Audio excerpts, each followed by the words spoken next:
.360 no scope! It's the gods! What? I died? Hello YouTube and welcome to WedNESday. Today we'll be looking at the 1984 game Balloon Fight.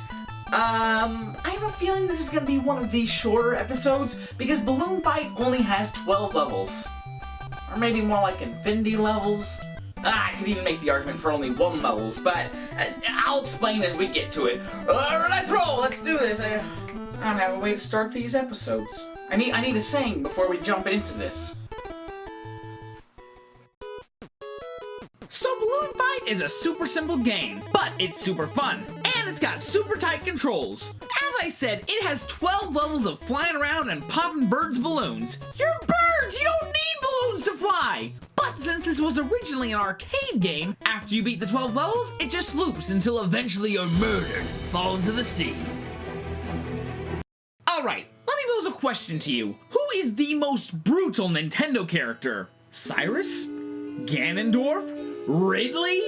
Well, if you ask me, I'd go out on a limb and say it's Balloon Fight Man. First, let me show you this scene from Fly Boys, right? So James Franco's friends get shot right out of the sky, but then he's all, oh, it's okay, I'm good, I'm fine. But then the Black Falcon guns him down while he's on the ground. I think most of us can agree that is downright evil.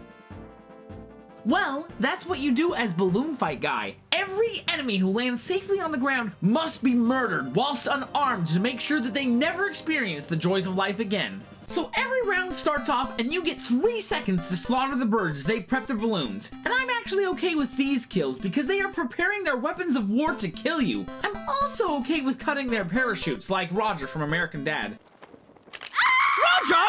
But my personal favorite thing is when they float into the water because the fish murders them and not me. Of course, that look of terror in their eyes when they're being gobbled up is a bit saddening. In this game, there are 3 types of enemies. There are ones with pink balloons who are just kind of there. There's ones with green balloons who sometimes go towards you. Occasionally they'll come at you from above, but usually they'll go at you from the bottom, which results in their balloons getting popped. And then there's the yellow ones. These are the clever ones who will use tactics to pop your balloons. They should be your main priority. After your first balloon pops, you lose more control of your character, and you don't get as much lift from each button tap. But you still can murder defenseless birds.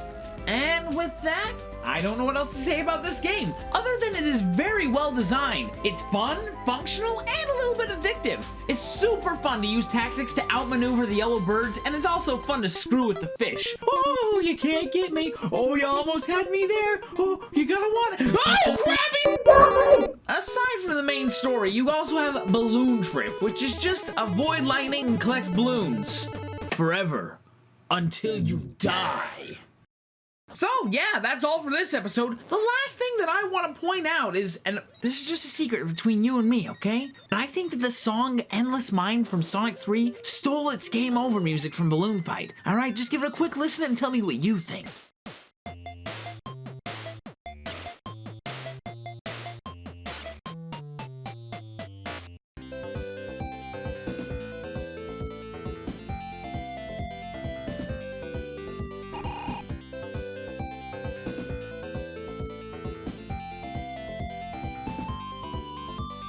So yes, I played Balloon Fight for just over half an hour and I had a blast the whole time.